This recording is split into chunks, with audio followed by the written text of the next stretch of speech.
This is the Hall of FUD. That's fear, uncertainty, and doubt. I've collected the top 6 recycled arguments against Bitcoin that we hear over and over again every cycle. It's important to recognize these criticisms so we can strengthen our conviction and hold tight when people are trying to get us to panic sell. Because let's be real, some of these arguments do sound very convincing and can be really scary. So in this video, I'm going to break down each piece of FUD. I'll bring receipts and show you screenshots of each one. I'll explain what they mean, talk about whether or not they affect the price, and end with why you shouldn't worry from a fundamental perspective. So whether you're a newbie investor who wants to be better prepared to withstand future FUD, or a grizzled veteran who wants to take a stroll down memory lane, this video was made just for you. Strap in, my friend, because it's time for the deep dive.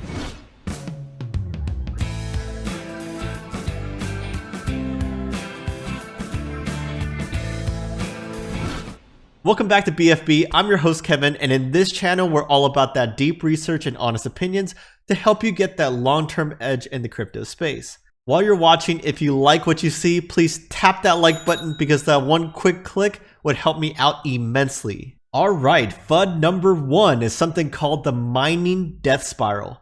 Remember, miners secure the Bitcoin network by competing with each other to solve blocks. If they successfully solve a block first, they earn Bitcoin as a reward. To do this, they need expensive equipment and a ton of electricity. So that's all fine and dandy, but the issue is when Bitcoin's price drops for a sustained period of time, like during a bear market. People speculate that when Bitcoin's price drops below a certain level, mining is no longer profitable, so miners have to dump their Bitcoin to pay their bills. And then that selling pressure drops the price even more and causes other miners to sell, and on into what they call a death spiral. The fear is that too many miners will shut their machines down in order to avoid operating at a loss, and then the total hash rate securing the network will drop rapidly to 0. That's not good because a high hash rate is what ensures that our network is secure from various types of attacks. We've seen miners capitulate a handful of times throughout history, and it's easy to tell when this happens by looking at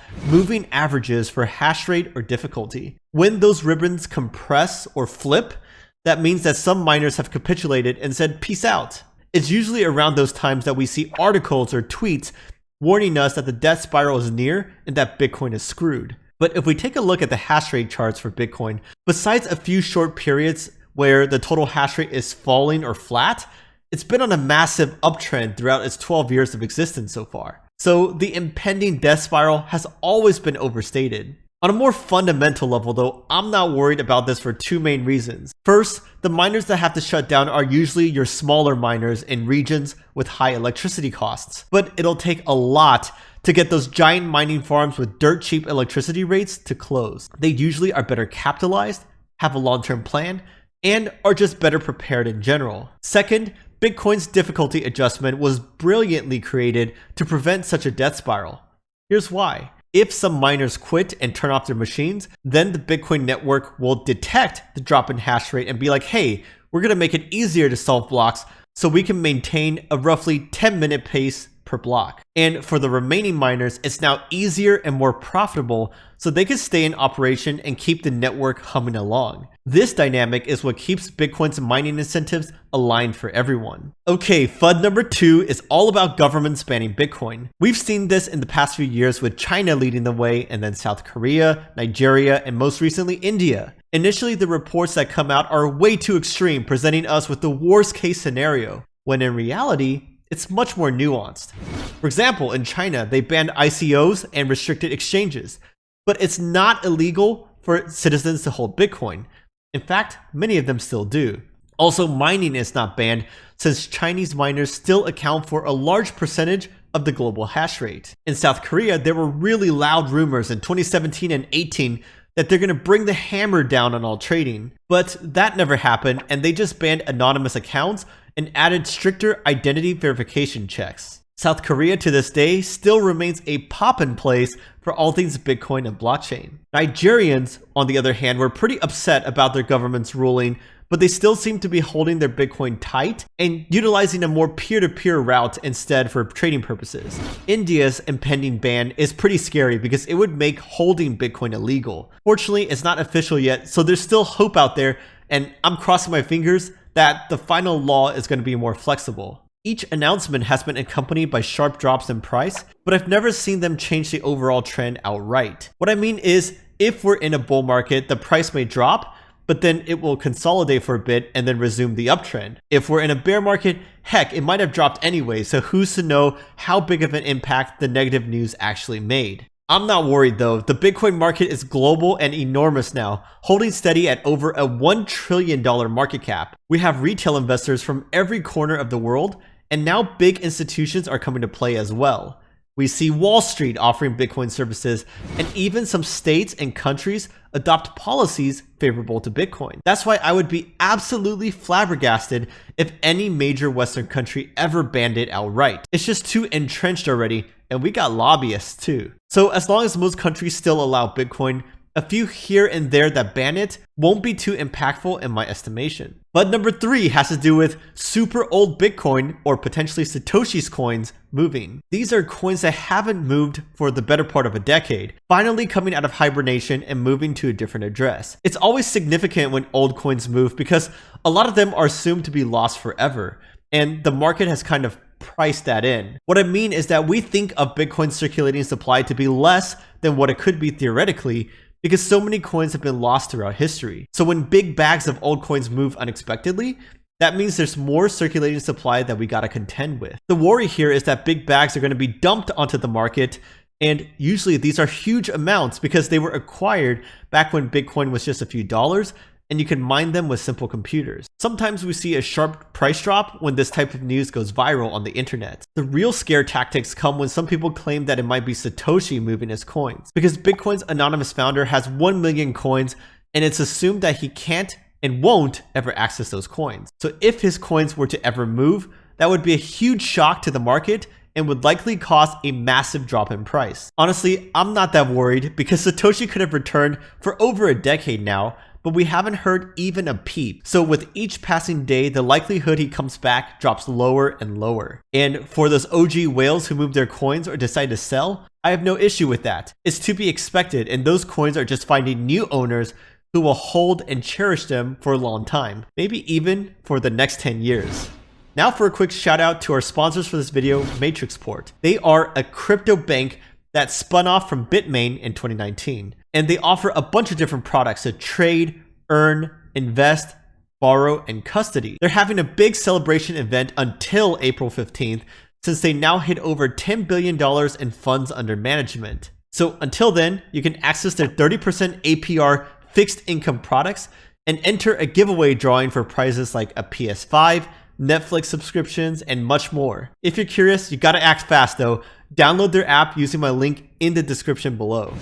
Alright, so FUD number 4 is one of the most annoying ones out there since it gets spouted so often by critics, and that's the Tether FUD. Remember, Tether is the biggest stablecoin provider out there, and they have a lot of drama in their history. Their USDT stablecoins are supposedly backed one-to-one by dollars and their reserves, but that's not the case, and they refuse to get a legit audit done. That's why critics say that Tether is a Ponzi that has been printing USDT out of thin air to inflate Bitcoin's price, and that when it finally collapses, either by itself or due to government action, it will deflate Bitcoin's price as well. This kind of news usually comes out in bull markets when people see the chart of Tether's supply quickly increasing, and the scare tactics come when the armchair analysts share proof of Tether's fraud or say that Tether is about to be shut down by regulators. This may cause a dip in price, but since they usually pop up during bull markets, their impact is but a blip on the radar. Look, I'm not trying to defend Tether here, but personally, I'm not worried. I've actually made a super long analysis video about why the Tether FUD isn't concerning, and much of the analysis against it doesn't stack up. You should definitely give that a watch after this video. But either way, I would prefer Tether to fade away into the background and for the more legit stablecoins like USDC to take its place. Based on its trajectory, it definitely looks like it can overtake Tether in the next couple of years. And FUD number 5 has to do with hackers or scammers dumping their Bitcoin onto the market. These could have been acquired through big exchange hacks or notable Ponzi scams like Plus Token. People are worried because these bad actors have acquired millions or even billions of dollars worth of Bitcoin and want to dump it onto the market and disappear. This ill-acquired Bitcoin represents a significant source of sell-side pressure, which could keep the price down. Now, these definitely can cause price drops, but eventually they dump their entire bags and that source of selling pressure disappears. Also, it's not likely that they can dump their entire amount all at once. Instead, they have to spread it out over time so the impact is smooth. The Ponzi scam case is quite interesting because it does make sense that Bitcoin's price wouldn't have gone up all so much if it wasn't for these people buying Bitcoin to enter the Ponzi. But here's a couple reasons why I'm not worried. First, these are temporary events and eventually they won't have any more coins to dump. So for the long-term holder, we just continue to hodl. Second, as Bitcoin continues to mature and expand beyond $1 trillion market cap, we see different sources of demand appear. So collectively, they dwarf the demand due to these scams. Last but not least, FUD number 6 has to do with CME gaps or options expiring. Now, these didn't exist in the past, but now that the traditional financial world has created instruments for Bitcoin, we see these new artifacts appear like gaps and expirations. I already made a video about CME gaps before, but essentially CME is the exchange where Bitcoin futures are traded, and they don't trade on weekends, so their markets open on Monday again, and there's a gap that appears in the chart. And analysts notice that 95% or so of these gaps are always filled in the future by Bitcoin's price. So when there's an unfilled gap that represents, say, a 50% drop from Bitcoin's current price, that's a source of concern for investors. Bitcoin options, I'm actually going to make a video about in the next few days, but essentially these are traders buying or selling puts and calls on Bitcoin. And those options are grouped by their expiration dates. So a large amount of options could expire on the same day. The theory here is that the market is likely to inflict maximum pain on option buyers, so the price will go to the level that causes the most options to expire worthless. And because option sellers are your more sophisticated institutional funds, they have the ability to manipulate the price and drop it to the level of max pain. So if that level is much lower than the current price of Bitcoin, people get worried when they hear these predictions. Now, this theory is newer because Bitcoin options weren't even available in the past. So we don't have enough data to see how it really affects the price. But so far, with our limited number of data points, we haven't really seen this theory play out. Either way, for CME gaps, I'm not worried because that's never going to fill, and there's going to be future gaps that will also never fill. It's not guaranteed after all, right? So far, it's been around 95% that have filled, but there's still a notable amount that don't. Options, on the hand, expire much more frequently, and these are shorter term effects in my eyes. I'm not sure if option writers even have the sway to manipulate the price to where they want it to go. Would they love it to be at the point of maximum pain? Of course.